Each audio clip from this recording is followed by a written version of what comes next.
সবাইকে ফেভারিট ফুডে স্বাগত। আজ তোমাদের সাথে শেয়ার করব ধাবা স্টাইল মাশরুম মশলার রেসিপিটা একদম পারফেক্ট ভাবে বানাতে চাইলে পুরো ভিডিওটা খুব ভালো করে দেখতে। এখানে আমি 250 গ্রাম মাশরুম নিয়েছি।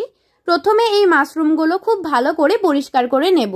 এই যে এই রকম করে জল আর হাত দিয়ে খুব ভালো করে পরিষ্কার করে নেব। দেখো সব মাশরুমগুলোই পরিষ্কার হয়ে গেছে। এবারে মাশরুমগুলোকে কেটে নিতে হবে। মাশরুমের নিচের দিকের অংশটা, এই যে এই অংশটা আমি অল্প কেটে ফেলে দিচ্ছি।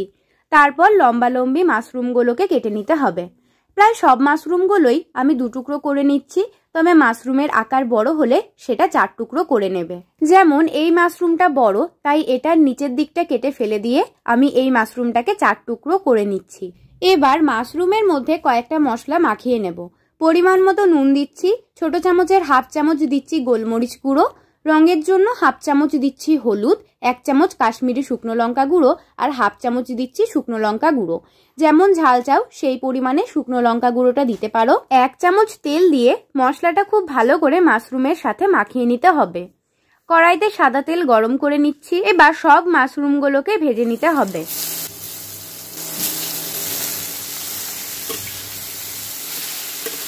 চার থেকে 5 মিনিট খুব ভালো করে ভেজে নিতে হবে। এই যে দেখো মাশরুমগুলো ভাজা হয়ে এসেছে। এবার মাশরুমগুলো তুলে রাখছি। একটা ছোট সাইজের পেঁয়াজকে এরকম স্লাইস করে কেটে দিয়ে দিচ্ছি।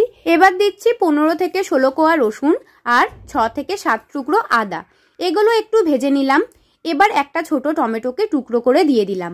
পরিমাণ মতো নুন দিলাম। একটু ভেজে নিয়ে ঢাকা দিয়ে 3 থেকে 4 মিনিট রেখে দিচ্ছি। এতে টমেটোটা সেদ্ধ হয়ে যাবে। টমেটোটা নরম হয়ে গেছে। এই মশলাটা এখন ঠান্ডা হলে এটার একটা মিহি পেস্ট বানিয়ে নিতে হবে।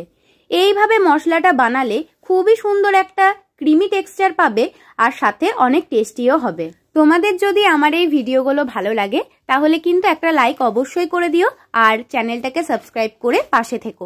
কড়াইতে আরো 2 থেকে 3 চামচ মতো সাদা তেল দিলাম। একটা ছোট পেঁয়াজ স্লাইস করে দিয়ে দিচ্ছি। পেঁয়াজটা ভালো করে ভেজে নিয়েছি।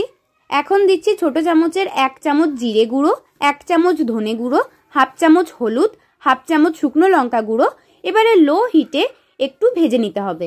কয়েক সেকেন্ড লো হিটে ভেজে নিলেই হবে, খুব বেশি ভাজার প্রয়োজন নেই। এবার আগে থেকে যে মশলার পেস্টটা বানিয়ে রেখেছিলাম সেটা দিয়ে দিচ্ছি। মশলাটা 3 থেকে 4 মিনিট ভালো করে কষিয়ে নিতে হবে।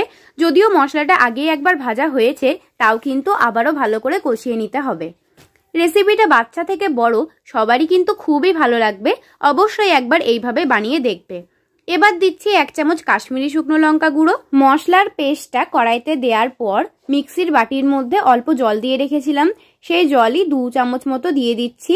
এবার 2 থেকে 3 মিনিট আবারও কষিয়ে নিচ্ছি। দেখো মশলাটা খুব ভালো করে কষানো হয়ে গেছে, তেলটা বেরিয়ে এসেছে।